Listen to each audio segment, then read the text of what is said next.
So ayan guys, welcome back to my channel. So ayan, pinabati ko po kayo ng Merry Christmas at sana po lahat kayo ay nagkaroon ng selebrasyon na maganda at puno ng pagmamahal at sana po ay nabusog kayo sa inyong Pasko.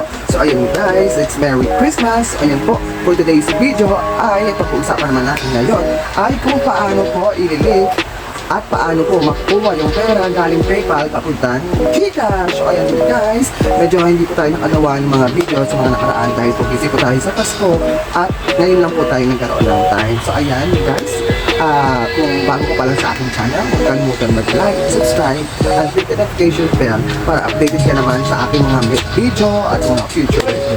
So ayan guys, kung wala ka pang PayPal, kapag meron mong mapapanood dito yung gawa ko ng PayPal. So yun guys, bago pa lang para sa iyo to at watch this.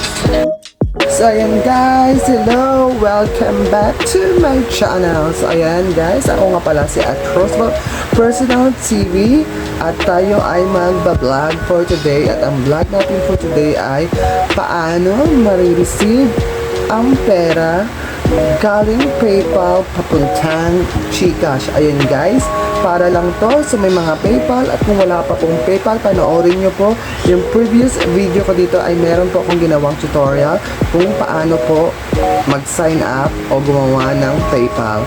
At sana po meron din kayong fully verified GCash para i-link nyo po yung inyong PayPal at ma-receive nyo po yung pera nyo galing PayPal to GCash. So ayan guys, at kung bago ka pa lang sa aking YouTube channel, huwag mong kalimutan na subscribe, like, and hit notification bell para updated ka sa lahat ng aking mga video. At binabati ko kayo ng Merry Christmas at bagong taon guys. Ayan, so ayan, kung ngayon ay ready ka na para sundan ang mga step by step kung paano natin marireceive ang pera galing PayPal papuntang GCash.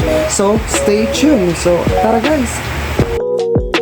So ayan guys, punta lang muna tayo sa GCash. Ayan guys, step by step po natin. So first natin gagawin is, ayan, i-open ko lang po yung isang cellphone ko guys. So ayan, punta tayo. Dito muna tayo sa PayPal. So ayan guys, yung mga sensitive na info ko is i-blurred ko lang. So i-check lang muna natin kung talagang verified tayo sa ating PayPal account. So ayan, open ko lang yung PayPal account guys. So i-blurred ko lang yung mga, alam nyo na guys, syempre may hirap na. So enter ko lang yung password ko guys. So kailangan natin i-check muna yung PayPal kasi po kailangan po is kung verified na po natin talaga na yung PayPal po is, ayan po, as you can see po yung PayPal po meron pong lamang 599.12 pesos. So ayan guys, so it's verified naman po yung PayPal ko. So ayan guys, check lang natin. Ito tayo sa home. Ito yung ini-elaborate ko lang po para naman may alam tayo kahit papaano. So dapat po ang nakalagay po sa PayPal nyo po, kung gusto nyo i-link sa GCash ay totoong yung pangalan para yung sa identity nyo po. So ayan, kaka-check ko lang po ng PayPal ko, chinek ko lang yung identity ko kung tama, kung the same ba ang pangalan ko sa PayPal to GCash. So ayan guys, may naman po 599.12. So punta tayo sa GCash guys kasi nakalink na po to yung ano ko, yung PayPal ko dito sa may GCash. So ano, tuturo ko na lang po mamaya kung paano yung proseso kasi kung nag-update po kasi ngayon yung GCash. So kailangan po ano, pag nakalink na kasi hindi na mauulit unless lang kung sira yung ang PayPal mo. So ayan, open lang natin yung pin ko sa GCash. So mga sensitive info, alam mo na, i-blurred lang natin.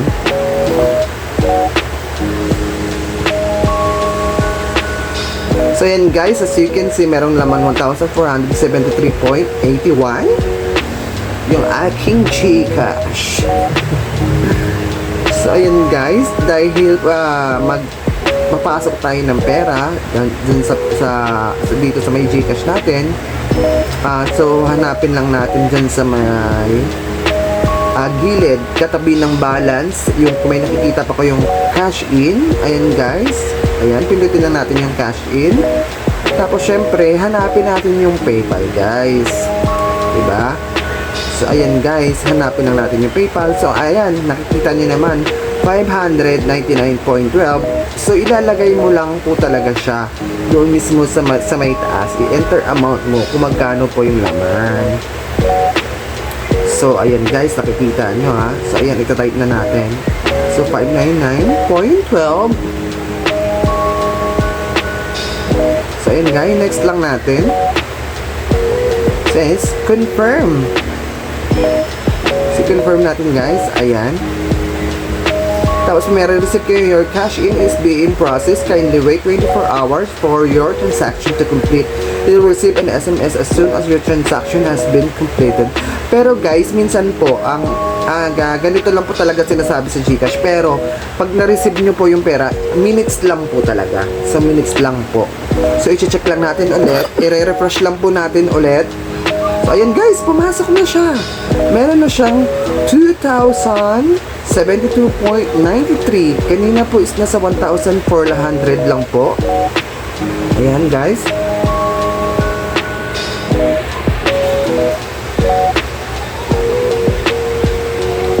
So, nakita niyo naman guys kung gaano. So, ayun, tuturo ko lang sa inyo yung saglit lang po kung paano naman po i-cash, ililink yung PayPal nyo.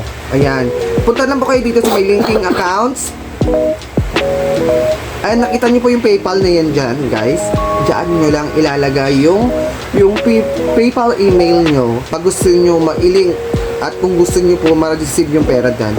Dyan lang po sa may PayPal. Kasi pag nag-update na po sila, yung sa akin updated, so nakalink na, so bawal na po yung ulitin. So kung sa inyo, kung gusto nyo po i-link yung sa inyo, andyan na po, yan, sa may PayPal mismo yung nakalagay. Pipindutin nyo lang po, ilalagay nyo lang email, yung password, tapos mag-chat na lang po, o mag-email na lang po yan sa inyo ng pre-approvements kung na-approve na po kayo dyan. So ayan guys, that's it for today's video. So ayan, sana po may natutunan kayo at sana po ay subscribe nyo at click the notification bell at sana po ay supportahan nyo ko hanggang dulo. So ayan guys, that it's for today's video and saying goodbye.